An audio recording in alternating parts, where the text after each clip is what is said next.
अ, इस क्लास में हम बीए तृतीय वर्ष के प्रथम प्रश्नपत्र प्रादेशिक भूगोल के एक टॉपिक मृदाओं या मिट्टियों के बारे में पढ़ेंगे।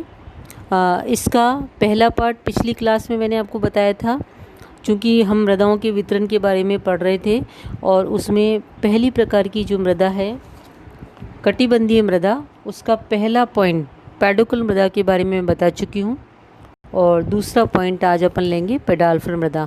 और सबसे पहले मैं आपको बताना चाहूँगी कि आप लोग विश्व का मानचित्र लेकर, और उसमें चूँकि आप थर्ड ईयर के विद्यार्थी हैं, आपने सेकंड ईयर में प्रायोगिक भूगोल में कई प्रकार के मानचित्रों का अध्ययन किया है, जिसमें सबसे अधिक उपयोगी होगा वर्णमात्री मानचित्र और छाया मानचित्र। तो आप जो वर्णमात्री मानचित्र है उसमें विभिन्न प्रकार के रंगों की मिट्टियों को लेकर के, यानी कि मिट्टियों को रंग देकर या फिर उनको छाया कोई शैडो दे करके, और उन मिट्टियों को इन मानचित्रों में उन स्थानों पर दिखा सकते हैं जहाँ ये मिट्टियाँ पाई जाती हैं। तो जो पेडाल्फर मृदाएँ होती हैं उनको इंग्लिश में PED+AL+FER कहते हैं। एल्यूमिनियम AL और FER फेरम फेरस लोहा। चूँकि ये जो मिट्टियाँ होती हैं इसमें एल्यूमिनियम लोहे की मात्रा अधिक होती है, इसीलिए इसका नाम ये है। और साथ में आर्द्र और अपेक्षाकृत अधिक नमी वाले प्रदेशों में मृदा पाई जाती हैं। पॉडजलाइजेशन की प्रक्रिया से बनी इस मृदा में लोहे और एल्यूमिनियम की खनिज की अधिकता और जैव पदार्थों की कमी पाई जाती है। जैव पदार्थ और खनिजों मात्रा के आधार पर, खनिज पदार्थों की मात्रा के आधार पर इसके दो प्रकार होते हैं। एक तो लंबी घास वाले प्रदेशों की मृदाएँ और वन प्रदेशों की मृदाएँ। इनका जो पहला पॉइंट है लंबी घास वाले प्रदेश की मृदाएँ, पहले उनके बारे में पढ़ेंगे। इसमें सबसे पहला आता है पॉडजोलिक लेटोजोलिक मृदा। ये मृदा आर्द्र स्थानों पर मिलती है।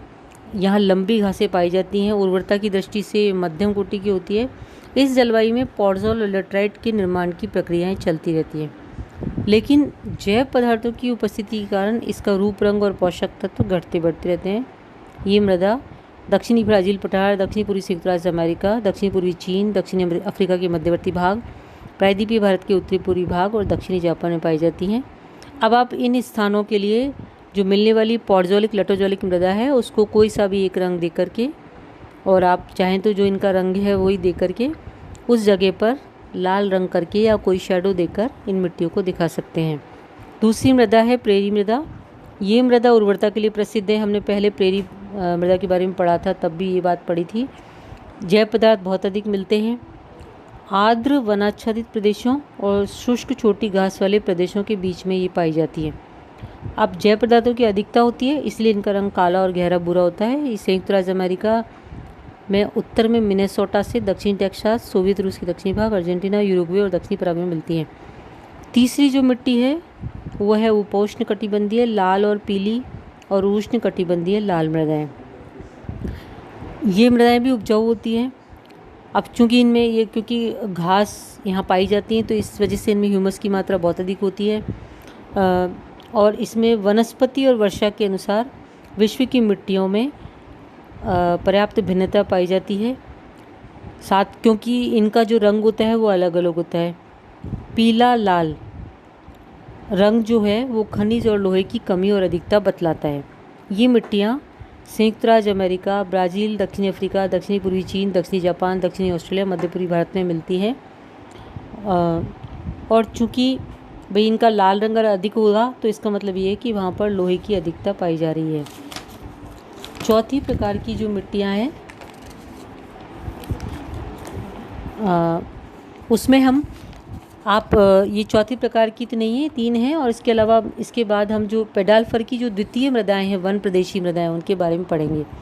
सबसे पहले पॉडजोल, ये वाली मिट्टी जहाँ कोणधारी वर्ण पाए जाते हैं, मतलब जिनकी पत्तियाँ कोण के रूप में होती है, शंकु के रूप में होती है। जिन प्रदेशों में जहाँ मतलब देखा जाए तो बर्फ़ ज़्यादा पाई जाती है, या फिर इस प्रकार की कोई चीज़ें की जैसे उसके ऊपर पत्तियों के ऊपर रुके ना, ऐसे प्रदेशों में, जैसे उन प्रदेशों में ये मिट्टियाँ पाई जाती हैं।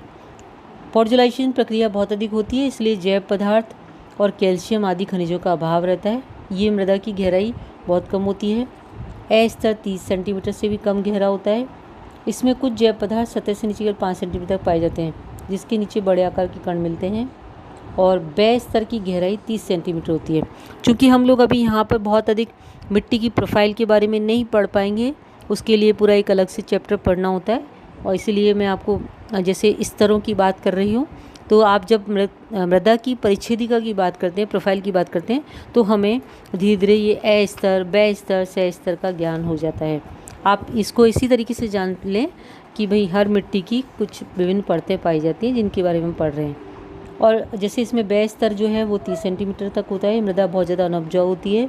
ये मिट्टी अलास्का, कनाडा, स्कैंडिनेविया, सोवियत रूस के अधिकांश उत्तरी भाग में विशेष रूप से पाई जाती है।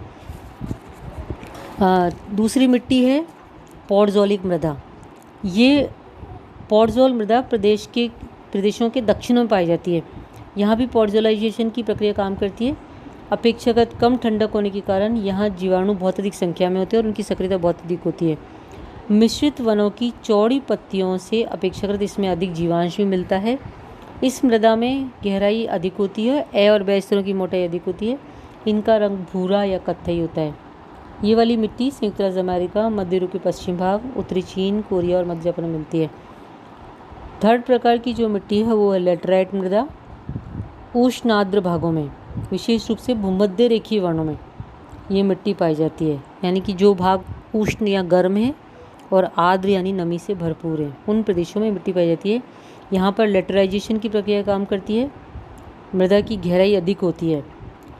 ए स्तर की गहराई 90 सेंटीमीटर तक होती है, लेकिन अपक्षालन और अपवहन के कारण ए स्तर में जैव पदार्थ और महत्वपूर्ण खनिजों की कमी रहती है। ये मृदा भी अनुपजाऊ होती है, लेकिन लौह तत्व की उपस्थिति के कारण इसका रंग लाल होता है। ये मृदा दक्षिण संयुक्त राज्य अमेरिका, मध्य America, Amazon basin, Congo basin, दक्षिणी पूर्वी एशिया और उत्तरी ऑस्ट्रेलिया में पाई जाती है। और जो हमारी सी प्रकार की जो टुंड्रा मृदा है उसके बारे में आगे पढ़ेंगे, और कटिबंधात्मक पद्धतियों के बारे में आगे क्लास में पढ़ेंगे।